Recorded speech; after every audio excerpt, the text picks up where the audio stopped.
Amen. Haleluya. Amen. Leo tuko na mgeni akitembelea kutoka chuo cha Sang'alo na hapo na mazuri ya kueleza kama washirika. So ningependa tu tukapige makofi tumkaribishe madam. Asante sana Bishop kwa hii nafasi. Kwa majina naitwa Edwin Gira kutoka kwa chuo cha ufundi cha Bungoma National. Najua wengi mlikuwa mnakielewa kama Sang'alo, lakini tunashukuru Mungu kwa maombi yenu kama kanisa tumepandishwa. Kwa sisi ni mojawapo wa National Polytechnic. So mimi kila ambacho kimeleta hapa ni kwa ajili tu ya kuwaletea habari ambazo zinaambatana na mipango ya serikali ya kusaidia mwananchi ambaye ana ufundi, ana ujuzi, lakini hana cheti cha kuonyesha kwamba anajua hiyo kazi. So kama serikali imeleta kitu inaitwa RPL. RPL kwa urefu ni Recognition of Prior Learning, na hii inaonyesha kwamba, ama kwa lugha ya rahisi, ni kutambua ujuzi wa watu katika maeneo mbalimbali. Kwa mfano, wewe umekuwa ukifanya kazi ya fundi wa mjengo ama masonry, lakini haujawahi enda class, hauna cheti cha kuonyesha wewe ni fundi. Hii program inaweza kukusaidia upate cheti na itakuwa recognized kwa nchi yetu na hata kwa mataifa ya nje. So na pia kama kanisa, labda kuna mchungaji umekuwa ukihubiri miaka yote na labda hauna cheti cha kuonyesha wewe ni mhubiri ama umesomea. So pia hii inaweza kupatia nafasi ya kukuja kwetu na tutakusaidia ili kutambua ujuzi wako. Kile tu cha muhimu ambacho tunazingatia ni kwamba unaweza kuprove ya kwamba umejua hiyo kazi. Yaani kuifanya, si kwamba umeisomea. Lakini kama wewe ni mambo ya ususi, mambo ya ujenzi, unaweza kupruvia ya kwamba unaijua.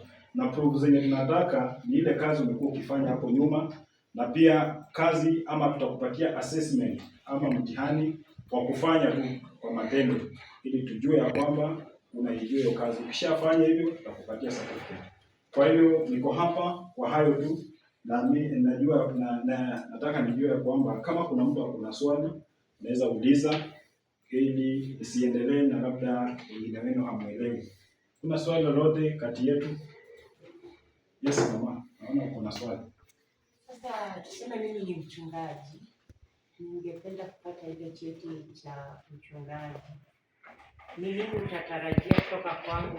Ama nitaweza kufanya nini ndio nipate hicho cheti? Lakini sijaenda shule. Asante. So kile ambacho tunataka kwako ni evidence ama ushahidi ya kwamba unajua kazi ama kile ambacho kinahitajika kama mchungaji mkuu unajua. Na hii tunaijua tu, tunaipata kama unaweza prove kupitia labda video, picha zako. So kwa mnakuwa na mikutano, unaenda unahubiri, kwa kunakuwa na mipangilio unafanya kanisani. So kuna hii course inaitwa ministry work. So utakuja tuangalie kulingana na hiyo syllabus, hiyo course. Kama unaweza prove ya kwamba umejua kila kitu kinachohitajika kwa hiyo syllabus, tutakupatia cheti.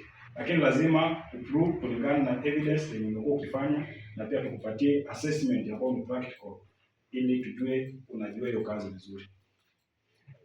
Mwingine labda watu ambao wana wapishi kwa kazi za upishi, pia kila course inakuwa recognized. Kuna mtu na swali lingine? Niko na swali. Asante. Ya pili. Yes. Kijana yangu amefanya plumbing. Aliambiwa kwamba alifanya certificate ya plumbing. Akaambiwa hakuna diploma ya plumbing. Sasa nauliza, mnaweza msaidia namna gani apate diploma? Okay. Siwezi nikasema tunaweza msaidia. Cha muhimu ni kwamba kulingana na ujuzi wenye ako nao. Leave alone ile cheti yenye ako nao, ujuzi wenye ako nao, unaweza prove ya kwamba yeye anafaa apate diploma ama kiwango gani. So kwa hiyo ni kujua, kuangalia ujuzi wake, labda amefanya muda gani na ako na ujuzi wote unaostahili kupewa cheti cha diploma. Otherwise huyo tunaweza muadvise tu aendelee kwa advance kwa masomo kwa sababu ako na cheti tayari. Asante. Kuna mtu yote na interest, labda nipatie mmoja wenu wawili ambao wako na interest wangependa kuungana na sisi. Yes. So tutapatana kwa shule yetu ambayo mnaifahamu kama Sang'alo, ili tuendelee na hii shughuli na tuhakikishe kila mtu amethibitishwa. Usidharauliwe kwa sababu haukuenda shule. Kila mtu anaweza enda shule. So asante Bishop kwa kunialika. Karibu. Asante. Bishop, toa chai.